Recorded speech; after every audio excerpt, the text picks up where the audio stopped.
Okay, Ayush, can you highlight certain provision of Constitution which have connection with the international law Sorry, sir. in India as a Yes, sir. what is our approach to the international law? Whether we are treating it as a part of our supreme law? Sir, in India, we basically follow that our Article 51 of the Constitution says that we should have respect for the international law as well as follow the law which we follow. But at the same time, we don't directly follow the law. A whole process is needed as well as ratification is needed by the parliament. Then only we follow the international law, sir. So it is, I think every country follow this process.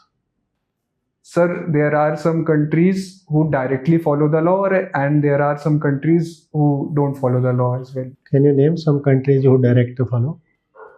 I'm not able to recall them. Okay. No, in Constitution, is there any other provision which we can highlight that while we are dealing with the international law, other than 51? 51 is a principle. It is a directive principle. Yes, sir. So is there? Sir, I'm not able to recall any. So who can make law if there is something related with the domain of international law? Can a state legislature is competent authority? No, sir. Only the parliament can make laws, sir. And yes, in constitution it has written that parliament to enforce such international laws, they can make provisions if the Rajya Sabha allows it, sir. Rajya Sabha allows. What is the reasoning behind if Rajya Sabha allows? Sir, basically what we want to do is that while following the international law, we should also treat that how domestically it would affect each and every state, sir. No, Rajya Sabha is a council of states. Council of states. So on that aspect, Rajya Sabha is required in international issues. Sir, basically Rajya Sabha just has to pass a resolution and law then can be made in both the houses. Okay, no, just keep, yes, if there is a certain provision which is going to affect the federal provisions, state's interest, then Rajya Sabha definitely comes.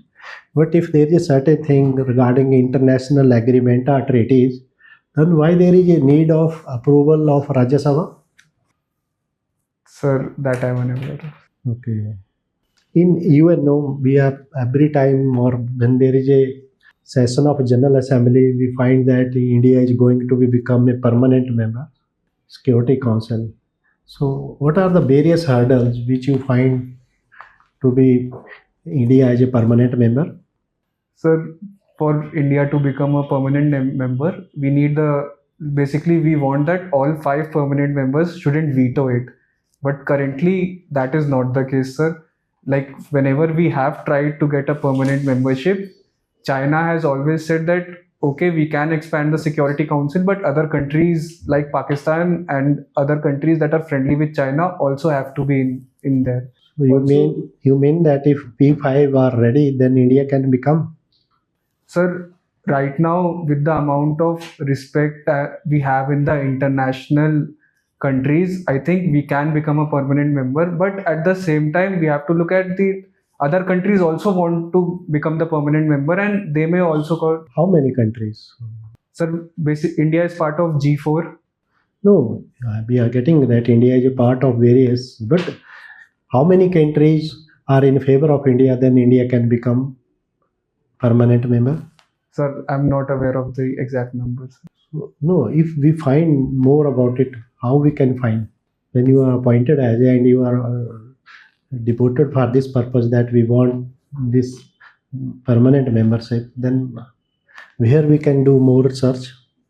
Sir, then we have to have back channel talks with the major countries. So it is not written anywhere that if something is added to be a member of Security Council, then what is the procedure?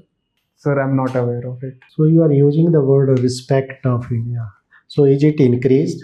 If we see from the 1950 onwards, so it is going increasing or somewhere stopped or not in the favorable direction?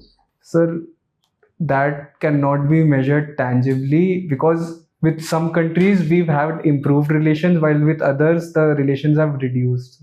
No, I'm not asking any facts or a certain percentage, but just what is your opinion? Sir, I believe that the respect has increased only because since 1950s, the policy that we were following then, like multi-alignment, non-alignment, as well as neighborhood first policy, respect for international laws, we have carried. Yes, you are right. If it is increased, then why India require any membership or any nature of permanent or temporary? Sir, basically, a permanent membership is required to like have more of our domestic policies be in favor. Like there are a lot of countries who get vetoed in the UNSC according to their relations with the permanent five members. Okay. Can you name any three major global achievements of India? Sir, we have our humanitarian aid, especially in the times of COVID, where we sent a lot of vaccines, and our peacekeeping forces. India has the largest number of soldiers in the army who are No, serving Ayush, in you the are peace. right, but these are things we are sending or we are providing.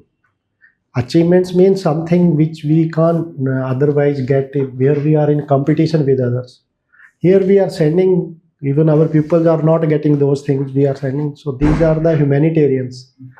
But otherwise, which you can say, yes, Sir, India is home to 60% of the global vaccine production. That's a very great achievement. okay. And these vaccines help a lot of people.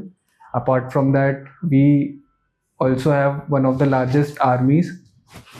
That is also an achievement, sir, that is able to protect, and we also use it to protect nations like Bhutan as well, sir. So that is an achievement. And despite being bigger economically, we never try to push our any of our ideas forcefully on other countries. That is also an achievement in today's time. Okay, thank you. Thank you, sir. Mr. Ayush, which are the neighbors of India? Can you name them? So we have Nepal, we have Bhutan, we have Pakistan and Afghanistan, we have Bangladesh, we have Myanmar, we have Sri Lanka, and we have Maldives as well. What has happened that our relationship has gone sour with all these countries? Sir, I won't say that our relationship have gone sour with all of these countries, but we have to see the reality that there is a rising China issue, and it is true that we cannot match them monetarily. Like they'll of course send money, and the other countries would of course accept it. But at the same time, we have to play on our strengths, which is the soft diplomacy, our people-to-people ties, cultural contacts, and I think that is the way forward. So you mean to say that our relationship is good with all the neighbors? No, I won't say that, sir. Like it has turned sour, like in the case of Bangladesh as well, since the ouster of Sheikh Hasina. So is it that it is just because of China that our relationship has gone sour? No, sir. India has committed some mistakes. What are those mistakes? For example, in case of Nepal, we did the economic blockade in 2015, which our government itself has accepted now that it was not the right thing to do. And I think that's good that we accept it and then we work on it. Okay. What about Bangladesh? Sir, with Bangladesh, right now, I think what Bangladesh has been trying to do is basically balance India using China, and now it has also started using the help of Pakistan as well, sir. Like, for example, recently, Where we are going wrong, you are telling me the international situation. But what wrong we did? Where we failed? sir, I don't think so that India did anything to fail with Bangladesh, but the outcomes with respect to other countries has led to the current situation, sir. So, I mean, we just kept quiet and let others act, and then we say, no, we did not do anything, we did not fail, others acted. So, is it so? I mean, what you're trying to say, that I am sitting happily and quietly, let others do whatever they want, and if I fail, so others are responsible, I am not. No, sir, I won't say that. Okay, then what exactly it is? Like, our relations with Bangladesh are on a downturn, and it is not wholly like completely India's fault, because the external policies and relations with other countries has affected as to lead to such situation. But India is trying its best to improve our relations with Bangladesh as well. Can you see that India did not act proactively to counter the other influences which were gaining ground in Bangladesh?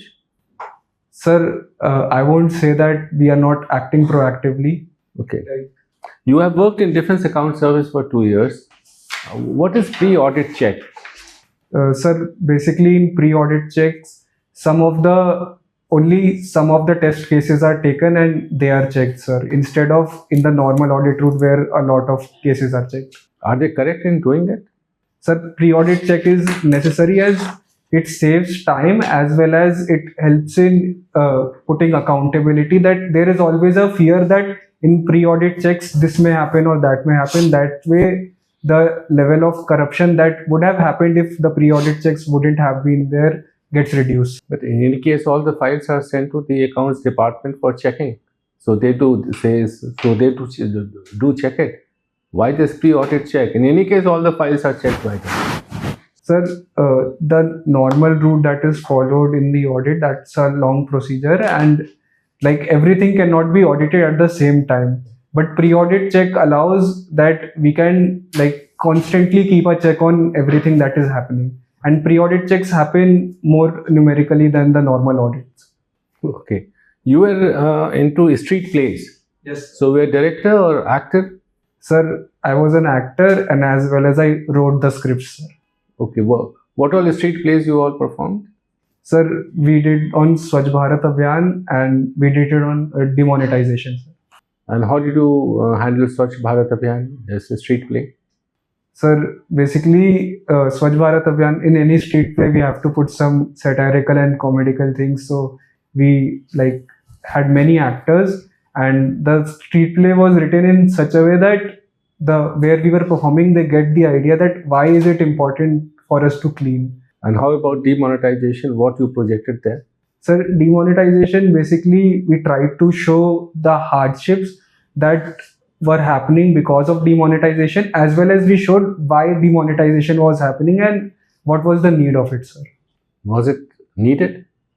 Sir, demonetization, basically, India took that step to fight black money, counterfeit currency. If there's a government action which leads to lot of suffering to common people, can it be justified? Sir, I agree that a lot of hardships do happen, but if that step is for the greater common good, then I think it should be taken, sir. Even at the cost of lot of suffering to lot of people. Sir, but if we don't take that step, then also a lot of people would suffer, sir. So we cannot like say ki, we cannot sit on it, and I think we should act, but at the same time, the whole procedure should be followed where the hardships that would be followed, they are taken in note and action is taken so that we can reduce it, sir. Okay. Thank you. Thank you, sir.